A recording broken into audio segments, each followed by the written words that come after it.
சரி நம்மளும் எத்தனை நாள் தான் பார்த்தீங்கன்னா ஷார்ட் வீடியோ போட்டிருக்குது. சரி இப்போ நம்ம ஃபுல் வீடியோ போட போனால் கடைசி வரைக்கும் இந்த வீடியோ பாருங்கள். இப்போ வந்த மாதிரி லாங் ஆஃப் தான். வாங்க வீடியோக்குள்ளே போய்க்கலாம்.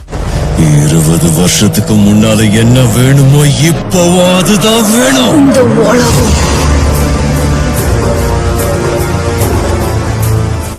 என்னை வாழ்க்கும் அனைத்து அன்பான பிள்ளைங்களுக்கு வணக்கம்ப்பா. என்னடா லாங் ஆஃப் மேட்ச்லாம் போட்டிருக்கீங்க அப்படின்னு கேட்பீங்க. சரி சும்மா கடுப்படிங்க லாங் ஆஃப் மேட்ச் போட்டாங்க. நான் சரி கொஞ்ச நேரம் ரொம்ப நான் ஃப்ரெண்டாக போயிட்டு இருந்த மேட்ச்சில் சரி நடுவில் என்ன தான் ஆகுது நீங்களே பாருங்களேன். சரி நான் இப்போ சொன்னாச்சு உங்களுக்கு தெரியாது. சரி கடைசி வரைக்கும் இந்த வீடியோ பாருங்கள். இப்போ நம்ம என்ன பண்ணுவோம் தெரியுமா, இந்த ஃபஸ்ட்டு மேட்ச்சில் எப்படியும் நம்ம ஜெயிச்சாச்சு. சரி ரெண்டாவது மேட்ச் வந்துட்டோமா. ரெண்டாவது மேட்ச்சில் பார்த்தீங்கன்னா அந்த பொண்ணு தரமான ஹெட் அடிக்கணும்னு நினைக்கிறேன். பாருங்களா நான் செய்யோ சொல்லிட்டு நான் வேறு ஹெட் அடிக்கணும். சரி இப்போ பார்த்தீங்கன்னா அந்த பொண்ணு பாம்பு தூக்கி போட்டுச்சா. சரி இந்த கூட நம்ம ஃப்ரெண்ட் ஆகிட்டு நம்ம அடிக்கலாமே அப்படின்னு தான் நினச்சிட்டு இருக்கேன். ஆனால் கடைசியாக அந்த பொண்ணுக்கு எனக்கு எவ்வளோ டேமேஜ் கொடுத்து பார்த்தீங்களா. சரி இந்த பொண்ணுக்கிட்ட நம்ம ஃப்ரெண்ட் ஆகிட்டோம். சரி ஃப்ரெண்ட் ஆகிட்டோன்னு கடைசி அந்த பொண்ணுக்கு நம்ம ஆஃப்லைன் பண்ணி கொடுத்து அந்த பொண்ணு நம்ம போய் எடுக்க விடாமல் பண்ணிடலாமா. சரி இப்போ நம்ம மெடிக்கெட் போட்டுக்கலாம். ஃபஸ்ட்டு மெடிக்கெட் போட்டோன்னே அந்த பொண்ணு என்ன ரியாக்ஷன் பண்ணுறேன், என்ன மாதிரி ரியாக்ஷன் இருக்குன்னு. சரி அந்த பொண்ணு முன்னாடி சும்மா எமோட்டு தாங்க போட்டுக்க. அந்த பொண்ணுக்கு ரொம்ப வெறுப்பாச்சு போல இருக்குது. அங்கே இங்கே ஓடி போச்சு.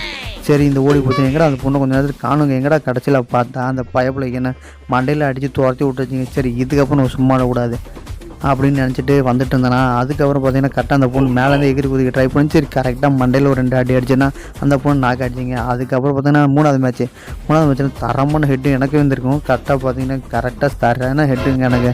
சரி ரெண்டாவது மேட்ச் வச்சு என்ன ஹெட் அடிச்சல. சரி மூணாவது மேட்ச் வச்சு நம்ம அடிக்கலாம் கரெக்டாக தூக்குனா ஹெட் அடிச்சு.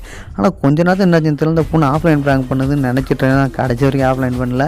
சரி அந்த பொண்ணு ஆஃப்லைன் விட்டு போயிடுச்சுங்க. அந்த மேட்ச் விட்டு போயிடுச்சு. சரி வந்த லாபம்ன்ட்டு 2 அடி அடிச்சோன்னே 2 மட்டும் பார்த்தீங்கன்னா கரெக்டாக ஹெட்லேயே வந்துச்சா. கரெக்டாக நம்ம போய் அடிச்சிட்டோம். இந்த வீடியோ பிடிச்சா மறக்காமல்